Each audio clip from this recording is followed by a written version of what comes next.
Exercise 3 will be introducing two new notes to our existing repertoire, and that is the note F and G. And if we look at this chart, we can see that the F is on the top line of the musical staff. And on the guitar, it's the first fret on your E string. And then the G is just above the top line, and it's on the third fret on string E. And of course, you already know your open E string, which is on the top space of the musical staff. We will be using the first finger to play the F and the third finger to play the G. And if you look at my hand, you will see there's your F note on the first fret, played with the first finger, and your G note, played with your third finger on the third fret. Now, I want you to take a good look at this musical staff and where these notes are, because I'm going to give you a quiz to help you with your note identification. And so I'm going to point to a note, and then you're going to identify that note. So for example, if I point to this note here, you will tell me that's a G. Or if I point here, that's an F. Or if I point here, that's an E. So I'm going to shut up and let you identify the notes. What note is this?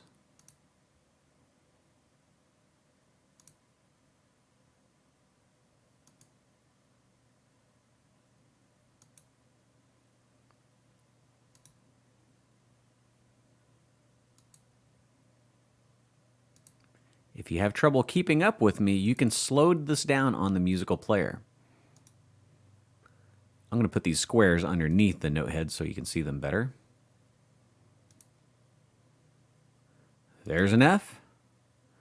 There's an E. There's another F.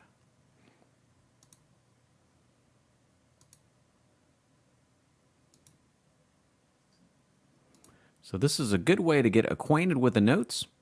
When you are at home, that's what I would do. I would just pick random notes like this and practice saying them out loud. You can do this. You can go backwards and identify the notes. Or you can choose every other note. And the reason I'm doing this is so that you do not memorize the exercise. You're picking random notes within this exercise so that you're not rehearsing memorized notes. You're just randomly identifying the notes. It shows that you clearly know the note. Okay, that's enough. Next, I want you to have a good look at this chart. So familiarize yourself with where these notes are on your guitar, because I'm going to quiz you. And so what I'm going to do is point to a finger, and then you tell me what the note name is. If I point here in this area, that means the open E string. So here we go. What note is this? What note is this? What note is this? And then where is this here? And then here? Here? Here? Here?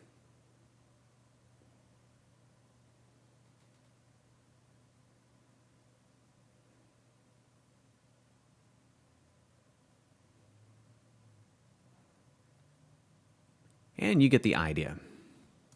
Now that you're acquainted with the F and the G, you can begin working on the exercise. But before you play a single note, I want you to go through these 9 points. This is the prep work that you do before playing the piece. And I'm going to go over the relevant points with you, and the first point being the term first position. And that means the first 4 frets on the guitar. We are playing in first position. And if we look at our left hand, here I am holding my fingers over the first position. And that's the F sharp, the G, and the G sharp. We'll get to these notes later. So I want you to create a hold technique over the first position. That's point number 2. Begin each exercise with a hold technique, which we cover in level 5. So just click on this link. Go to level 5 if you don't know what a hold technique. Just briefly, a hold technique is this. So you're opening your hand in preparation for playing these notes. So you have your first finger over the F note and your third finger over the G note so that you can keep your eyes on the page and off the guitar. For those of you who know how to type, think of this as your home row keys. And so if you're reading the page and typing, you don't have to look back at your hands because your fingers are hovering over the proper keys. And we're doing the same thing with our sight reading. I want you to keep your eye on the page and off the guitar. Point number 3, if you're using a pick, make sure that you use alternate down and up strokes for maximum efficiency. If you're a flamenco or a classical guitarist, make sure that you alternate your free and rest strokes, your index and middle fingers. Exercise 3 is performed on the first E string in first position. And so what I want you to do is to perform a hold technique over those first 4 frets, just like this. And if you can't remember what the hold technique is, it's covered in level 5. I have you pushing all the notes at the same time to develop that skill, but for reading, you'll just hover your fingers over the strings. So you're not pushing them down, you're hovering them over the strings. And that way, when you're reading the music, you don't have to look at your guitar. All you have to do is simply push the note. Just like that. Now, the best place to push a note is just behind the fret, so you can eliminate a lot of the buzzing sound by getting your finger right up against the fret, not on top of it, but just behind it. And then, on your right hand, or your picking hand, I want you to make sure that you do some form of alternation. For this exercise, I'm going to use a classical technique, which is free stroke technique. So I'm alternating my index and middle fingers. But if you're using a pick, make sure that you alternate using down and up strokes. Point number 4 is not absolutely necessary since we're dealing with only quarter notes, but if it helps you to get into the rhythm, you can work on counting the rhythm on the page as you tap the counts 1, 2, 3, 4 with your pencil. And so sometimes it helps just to turn on the metronome and work on that perfect rhythm. When you count by yourself, your rhythm can be flawed, but when you turn on that metronome, that computer is perfect, so it gets you into perfect rhythm. Before you count, be aware of the time signature. And the most important number is that top number. It tells us that each of these measures contain 4 counts. And you can see I've listed counts 1, 2, 3, 4 above each measure. And if you need to put the counts over these notes, you can print out the page and then write counts 1, 2, 3, 4 above the note heads if it helps you in your counting. The quarter note gets the count.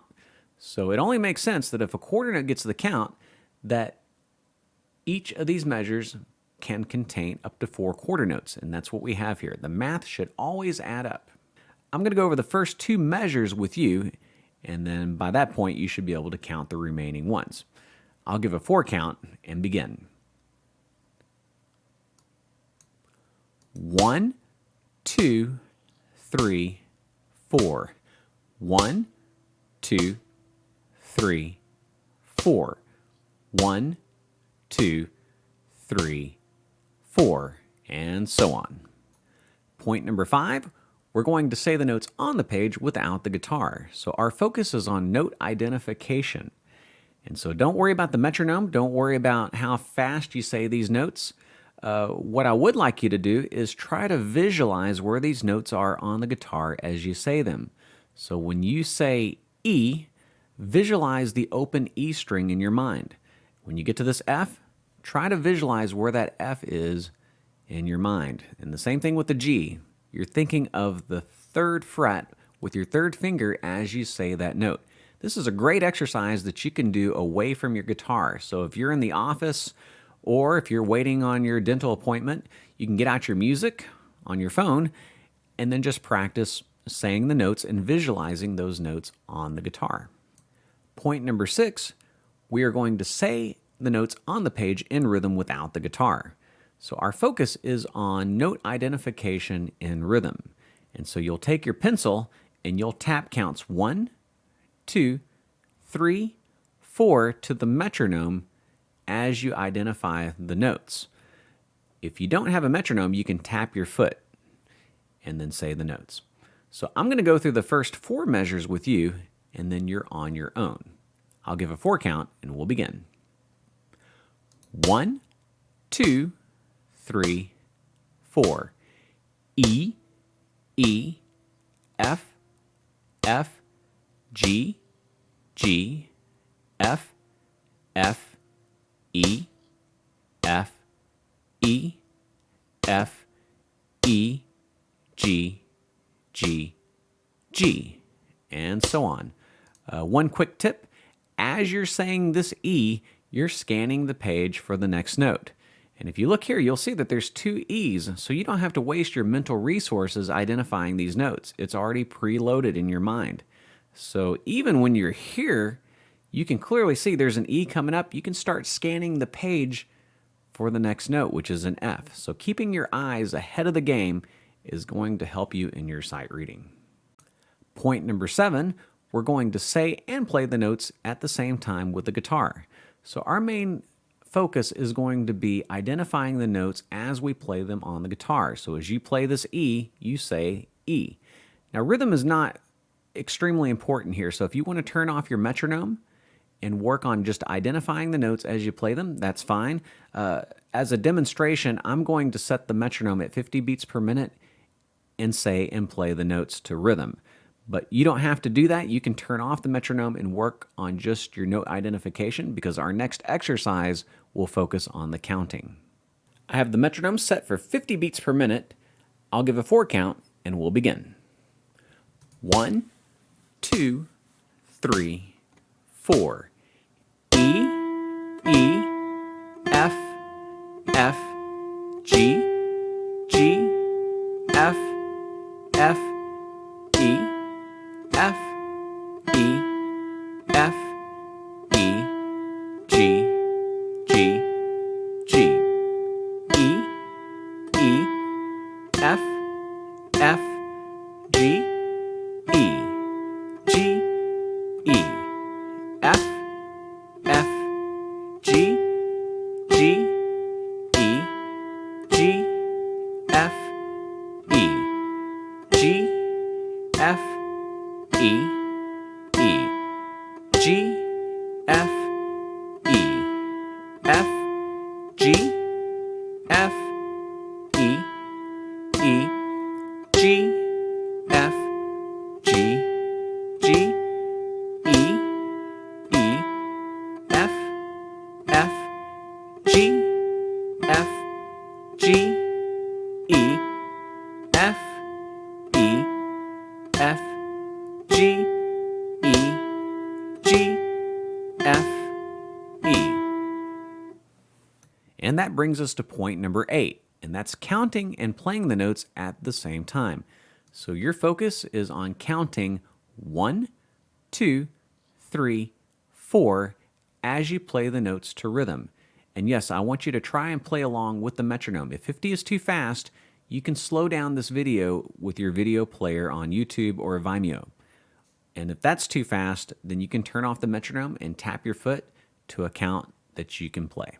You can also get out your own metronome and set it to whatever tempo suits your needs. I have the metronome set for 50 beats per minute. I will give a 4 count and we'll begin. 1, 2, 3, 4. 1, 2, 3, 4. 1, 2, 3, 4. 1, 2, 3, 4. 1, 2, 3, 4. 1, 2, 3, 4. 1, 2, 3, 4. 1, 2, 3, 4.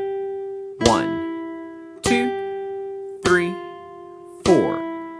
1, 2, 3, 4. 1, 2, 3, 4.